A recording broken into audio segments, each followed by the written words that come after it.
ये शेर इतना भूखा है कि पूरे देश को खा गया, रेलवे को खा गया, BSNL को खा गया, MTNL को खा गया। आपका पेट तलवे चाटने से भरता है, तलवे चाटिए, लेकिन चुप रह के खड़ी रहिए। अगर आपको मुकदमा लगवाना है मेरे ऊपर तो लगवाइए। हिंदुओं की हत्या करके कभी हिंदू राष्ट्र बनता होगा? आपको शर्म नहीं है?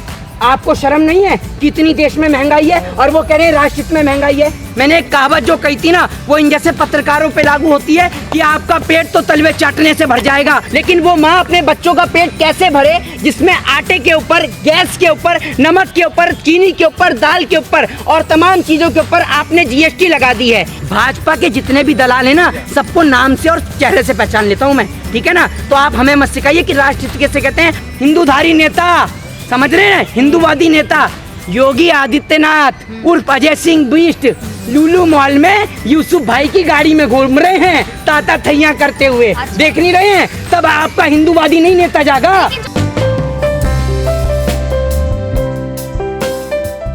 तो इस देश के अंदर जो मंदिर और मस्जिद का जो मुद्दा है, वो तो जब तक इस देश के अंदर रहेगा ही और बना ही रहेगा जब तक इस देश के अंदर भारतीय जनता पार्टी की सरकार है या फिर भारतीय जनता पार्टी के नेता जीवित हैं। लेकिन मैं आपको एक बात बता दूं कि एक माँ का सीधे तौर पर कहना है कि इस देश के अंदर ये बात मैं दो लोगों के लिए कह रहा हूँ। पहली इस देश के दलाल पत्रकारों के लिए और दूसरी इस देश के अंधभक्तों के लिए कि आपका पेट तो तलवे चाटने से भर जाता है, लेकिन वो माँ अपने बच्चों का पेट कैसे भरे जिसमें आटे के ऊपर, गैस के ऊपर, नमक के ऊपर, चीनी के ऊपर, दाल के ऊपर और तमाम चीजों के ऊपर आपने GST लगा दी है। एक माँ अपने बेटे का इलाज अस्पताल में कैसे कराए और एक बेटा अपनी माँ का इलाज अस्पताल में कैसे कराए? शेर इतना भूखा है कि GST के भी पैसे खाए जा रहा है। ये शेर इतना भूखा है कि पूरे देश को खा गया, रेलवे को खा गया, BSNL को खा गया, MTNL को खा गया। ये इस देश के अंदर मुगलों से भी बदतर हैं, अंग्रेजों से भी बदतर हैं। सुन लीजिए, पूरे देश में सबको पता है शेर किसको कहा जाता है, ठीक है ना? आपको तो आपका पेट तलवे चाटने से भरता है, तलवे चाटिए, लेकिन चुप रह के खड़ी रहिए। किसको नहीं पता पूरे देश में कौन है शेर? अगर आपको मुकदमा लगवाना है मेरे ऊपर तो लगवाइए। किसको नहीं पता पूरे देश में किसको शेर कहा जाता है? हमने वोट इस देश में एक आदमी को दिया था, एक इंसान को वोट दिया था जिसको हमने प्रधानमंत्री बनाया, लेकिन भाजपा वाले अंधभक्त और IT सेल वाले चिल्लाते हैं ये तो शेर है, शेर पाला है तो खर्चा करना पड़ेगा। अरे शेर कितना पैसा खाएगा? पूरा देश तो शेर खा गया, अब क्या हमारी किडनियां भी शेर खाएगा? तब शेर का पेट भरेगा? ये बता दीजिए आप मुझे। इस देश में अंग्रेजों ने जो एक्ट नहीं लगाया, अंग्रेजों ने, मुगलों ने जो जजिया कर नहीं लगाया, उससे भी बदतर था।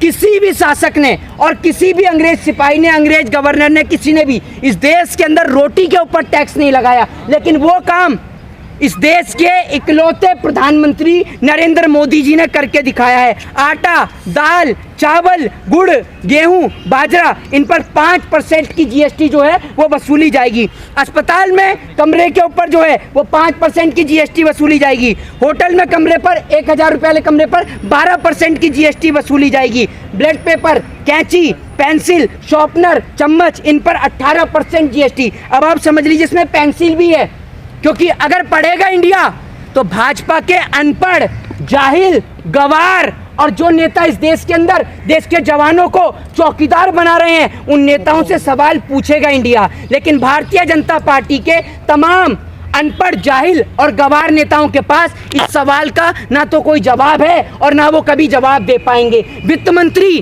बड़े ही बेशर्मी के साथ आकर कहती हैं कि देश के अंदर कोई महंगाई नहीं है।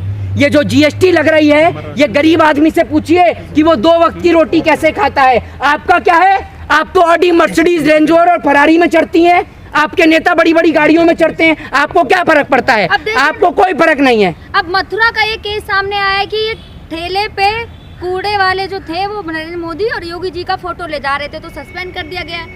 एक बात मैं आपको बता देता हूँ, उस सफाई कर्मचारी को इसलिए सस्पेंड कर दिया गया है, उसको इसलिए ड्यूटी से हटा दिया गया है ना, क्योंकि वो किसी भारतीय जनता पार्टी की नेता की सिफारिश से नहीं बना था।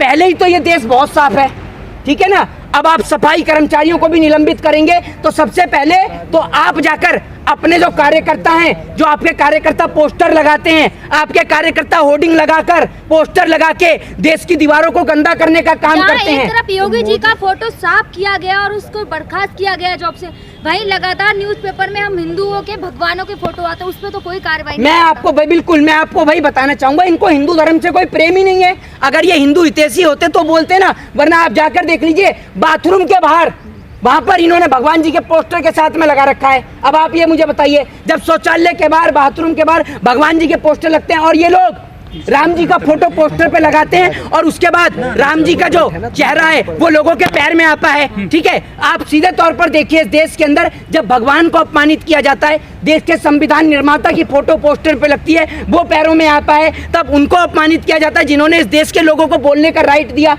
तब ये लोग चुप रहते हैं। लेकिन अगर मोदी जी की, योगी जी की फोटो अगर कूड़े के कचरे के ढेर में, अरे अगर आप उस सफाई कर्मचारी को तब निलंबित करिए जब वो खुद फाड़ के लेके आए हों। जब कूड़े में पड़ी है, उसने कूड़ा उठा लिया तो क्या गलती करी? लेकिन और इस देश के नेता से बड़ा कोई इस देश में गंदगी नहीं है और देश के नेताओं से बड़ा कोई कूड़ा नहीं है। पैर धोते हैं सफाई कर्मियों के, बड़ी उनको सहानुभूति मिलती है देश में, और यहाँ पर एक सफाई कर्मी की नौकरी छीन लेते हैं योगी के। अरे अभी सुन तो लीजिए, मैं आपको बताता रहा हूँ, एक कहावत बड़ी फेमस है कि मुसीबत के समय में तो गधे को भी बाप बनाना पड़ता है, और वही कहावत जो लागू होती है वो लागू होती है भारतीय जनता पार्टी के नेताओं पे।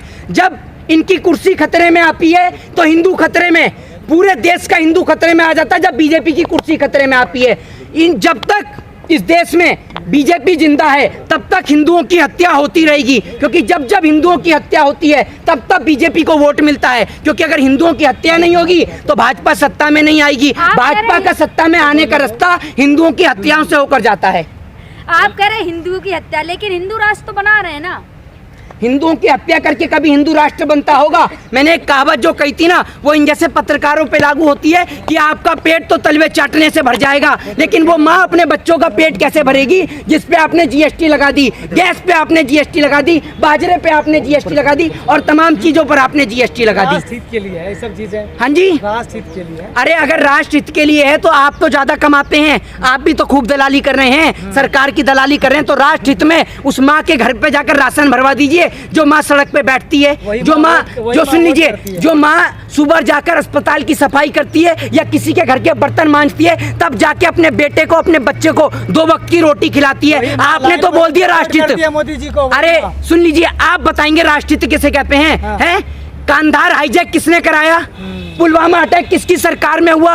अक्षरधाम मंदिर पे हमला किसकी सरकार में हुआ? जिन्ना की मजार पर फूल कौन चढ़ा कर आया? बता दीजिए, आप बताएंगे राष्ट्रहित किसे कहा जाता है? भाजपा के जितने भी दलाल हैं ना, सबको नाम से और चेहरे से पहचान लेता हूं मैं, ठीक है ना? तो आप हमें मत सिखाइए कि राष्ट्रहित किसे कहते हैं और राष्ट्रभक्ति और देशभक्ति किसे कहते हैं। आपसे सवाल पूछ रहे हैं तो आप उन्हें भाजपा का दलाल कह रहे हैं। तो आप एक बात, उन्होंने, आपको शर्म नहीं है? आपको शर्म नहीं है कि इतनी देश में महंगाई है और वो कह रहे हैं राष्ट्रहित में महंगाई है? हैं?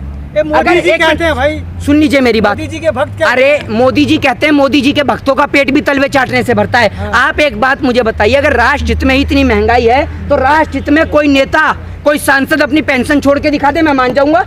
है दम किसी नेता सांसद में? है किसी की औकात? है भक्तों की बात नहीं समझ में आती है। किसकी? भक्तों को। अरे अगर भक्तों को ये बात समझ में आती तो इस देश के अंदर नरेंद्र मोदी प्रधानमंत्री की कुर्सी पे होते क्या?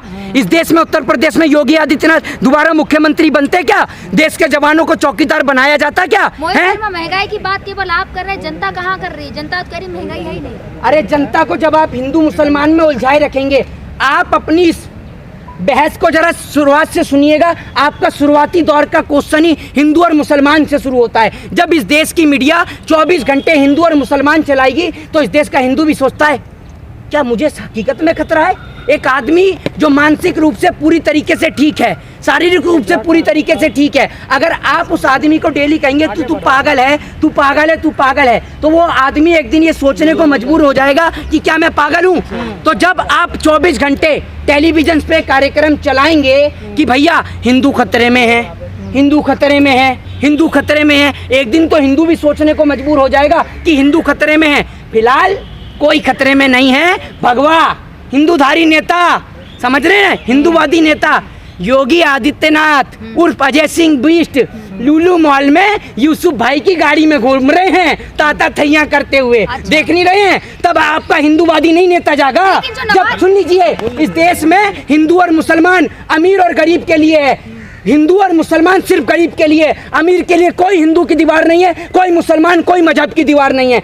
अगर अमीर और गरीब के लिए हिंदू मुसलमान की दीवार नहीं होती ना, तो मैं आपको बता दूं, यूसुफ भाई की गाड़ी में लुलु मॉल के अंदर में देश के मुख्यमंत्री, उत्तर प्रदेश के मुख्यमंत्री यूसुफ भाई की गाड़ी में घूमते हुए नजर नहीं आते और भगवा पट्टा भी नहीं पहनते हैं। मतलब इतनी जल्दी हुई यूसुफ भाई के साथ गाड़ी में बैठने की कि भगवा पट्टा भी भूला है। ये देख लीजिए आप। लेकिन मॉल में जो लोग नमाज करते हुए वो तो नजर आए हिंदू वो हैं। हिंदू बताए जा रहे हैं। तो इन लोगों का तो काम ही है देश के अंदर, इन लोगों का तो काम ही देश के अंदर हिंदू मुसलमान कराने का है। लेकिन जब आपके मुख्यमंत्री जी फीता काट रहे हैं, मुख्यमंत्री पर इतना समय है कि लुलु मॉल का जाके फीता काट लें, स्कूल का फीता काटने में नहीं है इनके पास समय, ठीक है ना। स्कूल का अगर फीता काटने को कह दोगे, क्या क्या कहा आपने, इस देश का हिंदू एक साथ खड़ा, फिर हिंदू पे आ जाते हैं। जैसी हिंदू को पढ़ाने की बात कर दो ना, सारे के सारे नेता ऐसे चुप हो जाते हैं जैसे गले में फेविकोल मरीन जोड़ का मजबूत जोड़ अटक गया हूं, ऐसे चुप हो जाते हैं। क्योंकि पढ़ाने से तो इनका दूर दूर तक कोई वास्ता ही नहीं है, तो मोल दंगे जिहाद फसाद करने में भरोसा लगे रखते हैं ये लोग।